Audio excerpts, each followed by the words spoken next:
তোর নিজের ভিডিওতে ভিউজ নাই, তুই আবার অন্যের ভিডিওতে ভিউজ বাড়ানোর টিপস দিস। শুধু এই কমেন্ট না, দেখা যায় অনেক বাজে বাজে ধরনের কমেন্ট করতেছে। তো আমি আর ইউটিউবিং করবো না, ইউটিউবিং ছেড়ে দিলাম, আজ থেকে আর আমি ইউটিউবে ভিডিও আপলোড করবো না। দেখা যায় এই ধরনের কমেন্ট দেখা যায় অধিকাংশ ইউটিউবারের ভিডিওতে কিন্তু এসে থাকে। তো সেক্ষেত্রে বড় বড় যারা কন্টেন্ট ক্রিয়েটর তাদের উপর বেশি একটা ইফেক্ট কিন্তু পড়ে না। যারা ছোটো ছোটো কন্টেন্ট ক্রিয়েটর, ছোটো ছোটো ইউটিউবার, যারা নতুন ইউটিউবে আসছে, নতুন কন্টেন্ট ক্রিয়েটর, তাদের উপর দেখা যায় বড় ধরনের একটা ইফেক্ট পড়ে, বড় ধরনের একটা প্রভাব কিন্তু পড়ে।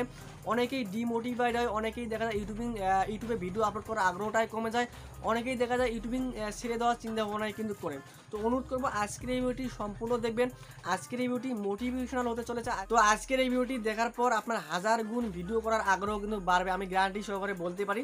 তো অনুরোধ করবো সম্পূর্ণ ভিডিও দেখবেন, কোনো প্রকার স্কিপ কিন্তু করবেন না।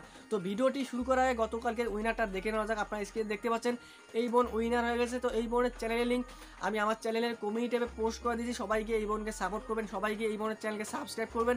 আজকে যদি আপনি তাকে সাপোর্ট না করেন, আজকে যদি আপনি তার চ্যানেলকে সাবস্ক্রাইব না করেন, এমনও দিন আসবে আপনি উইনার হবেন, আপনার চ্যানেলটি প্রমোট হবে, এই বোন কিন্তু সেদিন আপনাকে সাপোর্ট করবে না, আপনার চ্যানেলকে কিন্তু সাবস্ক্রাইব কিন্তু করবে না। তো সেক্ষেত্রে সবাইকে সাপোর্ট করবেন, সবার চ্যানেলকে সাবস্ক্রাইব করবেন। আর এরকমভাবে যদি আপনি আপনার চ্যানেলটি প্রমোট করাতে চান, আপনার চ্যানেলের লিঙ্ক আমার চ্যানেলের কমিউনিটি ট্যাবে পোস্ট করাতে চান, সেক্ষেত্রে আপনাকে যে কাজটি করতে হবে, আপনি যদি আমার চ্যানেলে নতুন হয়ে থাকেন, আগে আমার চ্যানেলকে সাবস্ক্রাইব করতে হবে, দ্বিতীয়ত এই ভিডিওটি একটা লাইক দিতে হবে, তৃতীয়ত এই ভিডিওটি সম্পূর্ণ দেখতে হবে, দেখার পর এই ভিডিও রিলেটেড একটা সুন্দর মতো কমেন্ট করতে হবে। কমেন্ট করার পর এই ভিডিও যে কোনো এক জায়গায় একটা আপনি প্রমোশন কোড পাবেন, এই কোডটি স্ক্রিনশট নিয়ে আমাকে ইনস্টাগ্রামে সেন্ড করতে হবে। আর এই ইনস্টাগ্রামের লিঙ্ক আপনি এই ভিডিও ডিসক্রিপশনে পেয়ে যাবেন। তো বেশি কথা বাড়াবো, তো আসল পয়েন্টে চলে যাই।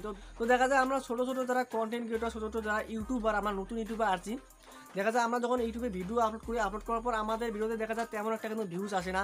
10টা 20টা 30টা 50টা মিনিমাম 100টার মতো টানাটানি করে ভিউজ কিন্তু আসে। দেখা যায় আমাদের ভিডিওতে দেখা যায় অনেকেই দেখা যায় বিভিন্ন ধরনের বাজে কমেন্ট করে, খারাপ কমেন্ট করে, যে তোর দ্বারা ইউটিউবিং হবে না, তোর ভিডিও ভালো হয় না, এই ধরনের বাজে ধরনের কিন্তু কমেন্ট কিন্তু করে থাকেন। তো সেক্ষেত্রে আমরা অনেকেই কিন্তু ডিমোটিভেট হই, দেখা যায় আমরা অনেকেই ভিডিও আপলোড করার আগ্রহটাই আমাদের কমে যায়, বা অনেকেই ইউটিউবিং ছেড়ে দেওয়ার চিন্তা ভাবনা কিন্তু করি। আর আপনি যদি অন্যের কমেন্টে, অন্যের কথা যদি আপনি ডিমোটিভেট হন, ভিডিও আপলোড না করেন, সেক্ষেত্রে ভাই ক্ষতিটা কিন্তু আপনার নিজের। যে কমেন্ট করেছে তার কিন্তু না, ক্ষতিটা আপনার নিজের। কারণ হচ্ছে আমাদের এলাকায় কিন্তু একটা কথা আমি বেশিরভাগই শুনি, সেটা হচ্ছে দেখা যায় একজন লোক আরেকজন লোককে নাকি বলছে যে ভাই তোর কান চিলা নিয়ে গেছে। এখন সেই ভাই নিজের কান চেক না করে সে দেখা যায় চিলার পিছনে কিন্তু ছুটছে, যে আসলে চিলা মনে হয় আমার কানটি মনে হয় নিয়ে গেছে। সেমভাবে দেখা যায় আপনি আপনার ভিডিওতে দেখা যায় একজন কমেন্ট করলো যে আপনি আপনার ভিডিও ভালো না, আপনি ইউটিউবে সাকসেস হতে পারবেন না, দেখা যায় তোর দ্বারা ইউটিউবিং হবে না।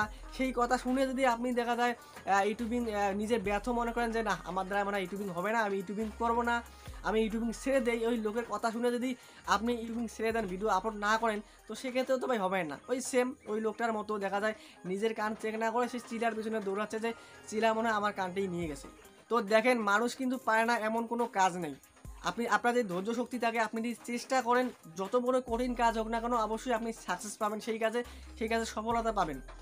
বর্তমানে যে বাংলাদেশের কন্টেন্ট ক্রিয়েটরগুলো আছে, যারা বড় বড় কন্টেন্ট ক্রিয়েটর আজকে যারা সফলতা পেয়েছে, সাকসেস হয়েছে, তারাও দেখা যায় একটা সময় যখন ইউটিউবিং শুরুতে মানে স্টার্টিংয়ে এসে তাদেরও দেখা যায় যখন তারা ভিডিও আপলোড করতো, তাদের ভিডিওতে তেমন একটা ভিউজ আসতো না, 20টা 30টা 50টা 60টা এরকমভাবে ভিউজ আসতো। কিন্তু শুরুতে শুধু আমাদের না, যতজন কন্টেন্ট ক্রিয়েটর আছে যারা ইউটিউবে সাকসেস হয়েছে আজকে এবং সফল হয়েছে, যাদের দেখা যায় ভিডিও ফেললে মিলিয়ন মিলিয়ন ভিউজ হয়েছে, তারাও কিন্তু একটা সময় দেখা যায় যখন শুরুতে ভিডিও আপলোড করতো, নতুন চ্যানেল ছিল, তাদেরও দেখা যায় শুরুতে ভিউজ আসতো না, 50টা 20টা 30টা 100টা কিন্তু ভিউজ আসতো। তাদের ভিডিওতে দেখা যায় অনেকেই বাজে ধরনের কমেন্ট করতো, অনেকেই খারাপ ধরনের কমেন্ট করতো, তারপরও কেন তারা এখন বর্তমানে সাকসেস জানেন? এর কারণ হচ্ছে তারা কারো কথায় কান দেয়নি, কারো কথা শোনেনি। তাদের জাস্ট একটাই টার্গেট ছিল, সামনের দিকে সফলতার সিঁড়ির দিকে, সফলতার দিকে, যে আমাকে ইউটিউবে সাকসেস হতেই হবে, সফলতা অর্জন করতেই হবে। বাইরের কারো কথায় কান কিন্তু দেয়নি। সেজন্য আজকে তারা একজন সফল ইউটিউবার, আজকে তারা একজন ইউটিউবে সাকসেস, এবং ভিডিও ফেললে তাদের ভিডিও দেখা যায় million million views, lakh lakh কিন্তু ভিউজ আসে। এর কারণ হচ্ছে তারা ধৈর্য নিয়ে কন্টিনিউ কাজ করে গেছে, কারোর দিকে তাকা নেই, কারো কথা শোনে নেই, পিছনে কে কী বলেছে বলুক, কারো কথায় কিন্তু কান দেয়নি। তো সেক্ষেত্রে আপনি যদি অন্যের কথায়, যদি একজন একটা কথা বললো যে ভাই তোর দ্বারা ইউটিউবিং হবে না, তুই হবে না, তোর ভিডিও ভালো না, তো সেক্ষেত্রে যদি আপনি তার কথা শুনে যদি আপনি ইউটিউবিং ছেড়ে দেওয়ার চিন্তা ভাবনা করেন, বা দেখা যায় আপনি ভিডিও আপলোড না করেন, এর থেকে বোকামি কিন্তু হয় না। ক্ষতিটা আপনার নিজেরই কিন্তু। আর বর্তমানে যারা আপনার ভিডিওতে বাজে কমেন্ট করে, একটা সময় দেখবেন যারা বাজে কমেন্ট করছে তারাই দেখা যায় আপনার ভিডিওতে এসে ভালো কমেন্ট করতেছে, পজিটিভ কমেন্ট করতেছে, আপনার কাছে হেল্প চাওয়ার জন্য আসতেছে এবং তারাই কিন্তু আপনার কিন্তু গুণগান করতেছে। তো সেক্ষেত্রে আমি সাজেস্ট করবো যারাই আপনার ভিডিওতে বাজে কমেন্ট করুক না কেন, আপনি চেষ্টা করবেন তার ভিডিওতে ভালো কমেন্ট দেওয়া, ভালো রিয়েকশন দেওয়ার। তো দেখা যায় আমার একটা গত ভিডিওতে অনেকেই বাজে কমেন্ট করেছে, তারপরেও আমি দেখা যায় তার কমেন্টে রিপ্লাইয়ে যে আমি কিন্তু তাকে কিন্তু ভালো একটা রিপ্লাই দিয়েছি, ভালো কমেন্টে রিপ্লাই দিবেন। কারণ আমি সবচেয়ে গুরুত্বপূর্ণ একটা কথা বলি, সেটা হচ্ছে দেখা যায় আপনি যদি কারোর উপর হিংসা করেন, কারো খারাপ চান, কারো খারাপ কমেন্ট তুলে ধরেন বা খারাপ কিছু বলে বেড়ান, তো আপনি শুধু ইউটিউবে না, আপনি রিয়েল বাস্তব জীবনে কোনোদিন সাকসেস হতে পারবেন না, সফলতা আনতে পারবেন না, সব জায়গায় আপনি হেরে যাবেন। যাকে আপনি যার উপর হিংসা করবেন, যার উপর খারাপ ইফেক্ট করেন বা দেখা যায় খারাপ বলে বেড়ান, দেখা যায় সেই আগে সামনে চলে যাবে, আপনি পিছনে কিন্তু পড়ে দেবেন। তো আমি অনুরোধ করবো কে কী বলে বলুক, আপনি জাস্ট ভালো পজিটিভ হিসেবে ধরে নেবেন এবং আপনি ধৈর্য নিয়ে কন্টিনিউ কাজ করে যান। কে কী বলে বলুক, কাউ দিয়ে কান দেবেন না, কে কী বলে বলুক, জাস্ট আপনি সামনে থাকবে, আপনার টার্গেট থাকবে সামনের দিকে এবং সফলতার সিঁড়ির দিকে। অবশ্যই আপনি ধৈর্য নিয়ে কাজ করে যান, একদিন না একদিন আপনি অবশ্যই ইউটিউবে সাকসেস হবেন, সফল অবশ্যই হবেন, আমি লিখে দিতে পারি। ধৈর্যের কোনো মাইন্ড নেই, ধৈর্য ধরলেই আপনি অবশ্যই আজকে না হোক, কাল না হোক, 1 বছর পর হোক, 2 বছর পর হোক, অবশ্যই আপনি সফলতা পাবেন। তো এই ছিল আজকের ভিডিওটি যদি ভালো লাগে, যদি ভিডিওটি ভালো লাগে, আপনার যদি হেল্প হয়, তো অবশ্যই ভিডিওটিকে লাইক দিবেন। আর যদি হেল্প না হয়, ভালো না লাগে, ভিডিওটিতে লাইক দেওয়ার দরকার নেই। তো এই ছিল আজকের ভিডিও, ভালো থাকবেন, সুস্থ থাকবেন, খোদা হাফেজ।